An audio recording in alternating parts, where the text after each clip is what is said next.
What's going on, everybody? Heart Pirates CCG here. I am feeling very sick still, but this is going to be the first round of the Treasure Cup where I got top 8 with Crocodile. You can see me on the right. I'm just gonna be playing this out with the audio from the match, and then anytime I have a play that I want to talk about, then I will go ahead and pause it. But for the most part, Crocodile always wants to go first. There's very few situations where you want to go second. The only time where you'd want to go second is against like decks like Black, pretty much. But basically, I will lost almost all my dice rolls this in this tournament. Luckily, some people let me go first. This guy actually won the dice roll and let me go first, which was very huge and instrumental. Without further ado, here it is.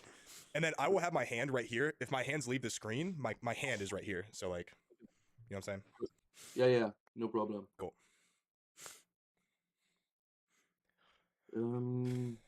Yeah, it's gonna be your turn. Awesome. And this is a little sped up, by the way, I'm too. gonna swing 8 at life. You gonna take it? Sounds good. That's a big dice right there. I need to get one of those. That's cool. Then Yeah. I'll pass my turn.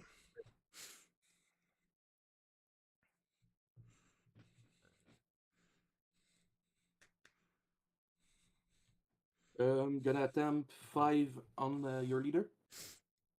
I'm gonna hit +2. So the reason that I did the +2 right there is because a lot of my triggers, I have, I believe, 11 cards in my life that can bottom deck or bounce a character on the field. And I don't want my first trigger to come up when I don't have anything to potentially hit with those triggers. So I want to be able to punish them every time I take a life, pretty much. So that's the reason I counted out right there. Perfect. Gonna play Nami. Sure. Activate. Gonna take a bin. Sure. Sounds good. Untap 2 and your turn. Sure. I'm gonna swing 5 at your life. 5 discard bin. Sure. I'm gonna play Zeph to bounce your Nami back, Perfect. and then I'll pass my turn to you. So I had 3,000 worlds here, but I decided I wanted to establish a body first, and then later on I can just bottom deck the Nami if he plays it again. I want to get characters on the board to start applying a pressure before I start going after, before I start playing removal. Swing for 5 on your leader. Sure. I'll take it. I'll go down to 4 and no trigger. I'm gonna pay 6 for Shiki. What does Shiki do again? If you have 8 or more down card on your field, this character cannot be KO. So Okay. Is that it? try to have the focus. Okay. That's it. And untap 2 down, and it's gonna be your turn. Sounds good. All right. I'll swing 6 at your life. Attack with characters first so you don't get Punk Gibson off trigger.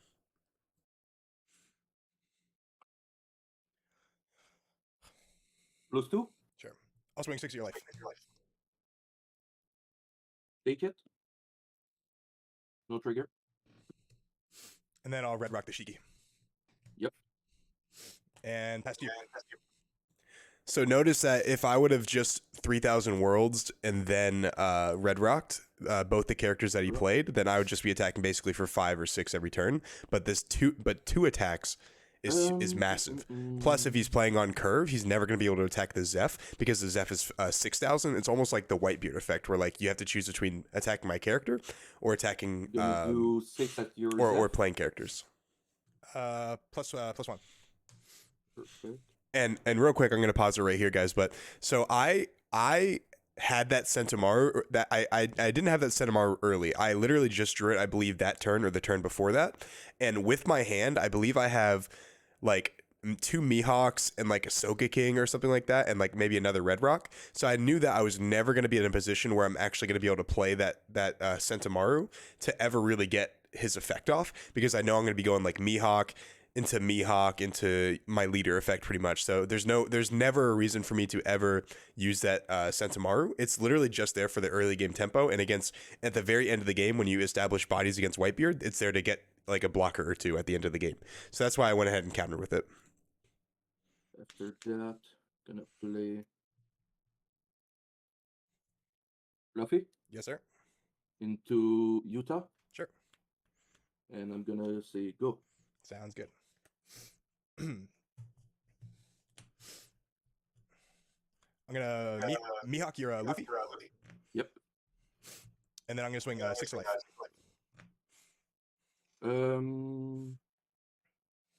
+2. 5 of life. Mhm.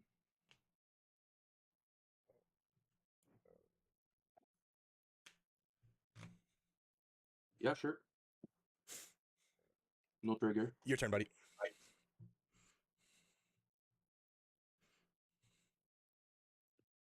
So I didn't bounce the Uta right there because I didn't really need to, because next turn I think I'm just going to Mihawk it. But when I'm going for game, I'll just go ahead and do that. I'd bounce it.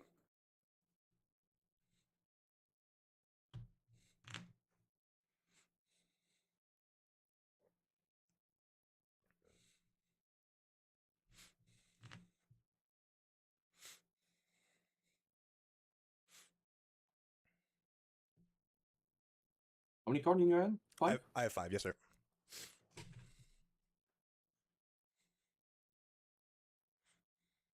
And I was raving the entire time about my how I just bought a new tripod, but it literally came with a camera mount attachment that didn't fit my Gonna camera. attempt 6 on Zeph. So this camera, like the camera angle is a little weird because I was like trying a different angle with the tripod I already had. But next tournament I should have like a much better angle. This is like a side angle, which is like kind of weird, I know, but I literally, it was just funny. If you're in my Discord, I was like, it's like, bro, I just got a new tripod. I was so excited for it too, and it literally didn't fit. I was so sad. 6 to Zeph. Leaving you with 9 down. Excuse me? You have 9 down, right? Left. Yeah. Okay. 9. I'll go +2. Okay. Gonna take 7.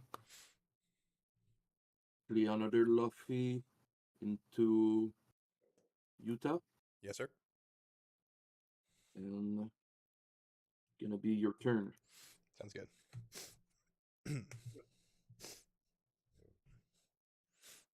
I'm gonna Mihawk the Luffy again. Yep. And then I will activate Croc's ability to bounce your Uta. So this is where like the matchup becomes pretty much unwinnable. Is like Doflamingo definitely can beat Crocodile if you draw like or like if they draw like a lot of swarm cards like Brook and like Nami or Usopp or whatever it is to be able to swarm the board. But like the second that they're able to just play like 1 or 2 characters and I'm getting rid of one every single turn while like keeping a body established, they pretty much just can't win. And like as soon as I dropped the first Mihawk, I knew I was going to win, especially because my life total was so healthy. And that's it's kind of like the kind of the what is it called, when things start to show, like you start understanding you're going to win like the second you realize that like there's nothing they can do to be able to like pressure you enough for like where you won't have enough time to end the game. I hope that makes sense because I explained it a little weird, but it's just how I think.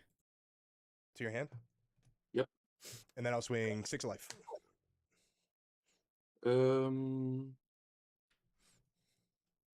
So just 1 done up. Yes, sir. right? 1 down up. Hmm.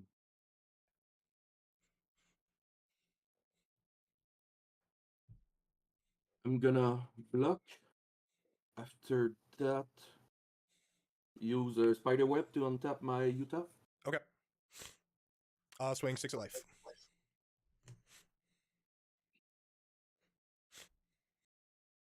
And notice how I said here, guys, I keep saying it every time I talk about it. But in my tip video that I said as well, it's more important to keep attacking for 6s rather than a 7 and a 5, because a 6K attack always has to warrant them to discard a 2K counter. Most decks only play a total of 12 2K counters.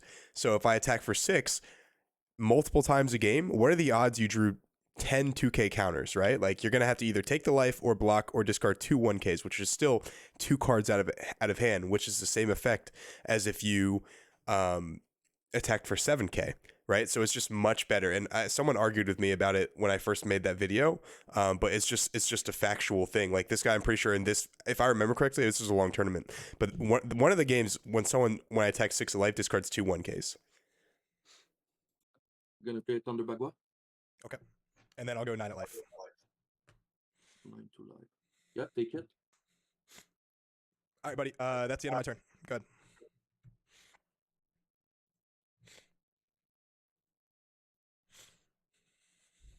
Draw.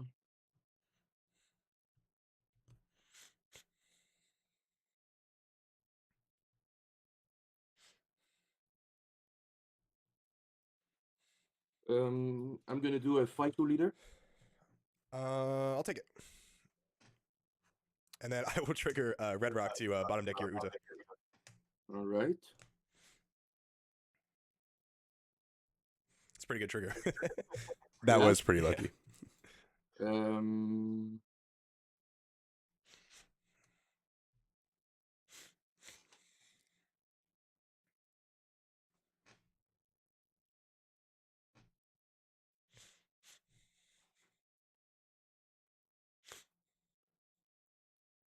You can hear me like sniffling in the I'm gonna background. pay 5, play a queen, -1 down, draw 2. And I'm gonna mute the video while I talk over it real quick. But this is actually where it comes in handy because I had the 3,000 worlds the entire time. And if I would have used it on the Nami, then I wouldn't have been able to use it on this queen right here. But I look at my hand, I already knew I had 3,000 worlds. So this is where why I also saved the leader effect for Crocodile, because I knew next turn I was gonna go for game anyway. And since I had the 3,000 worlds since the very beginning of the game, it was just resource management. It was resource conservation. I was able to bottom deck the queen by saving that card since the very beginning of the game until a time where it really mattered, and that's where it really mattered right there. Honestly, since I didn't, this is a little bit like BM right there, I guess, because I'm a League of Legends player. But instead of bouncing the Uta, I just went double 3,000 worlds. But I knew the game was over anyway, so it didn't really matter. And I'm sure he knew it too. But super nice guy. And this is just a good matchup for me in general. But guys, I'll be posting every single match that I had from the regional, and then I will try to do my best to give you insight on why I did the things I did. But with that being said, I will see you guys in my next video. Peace.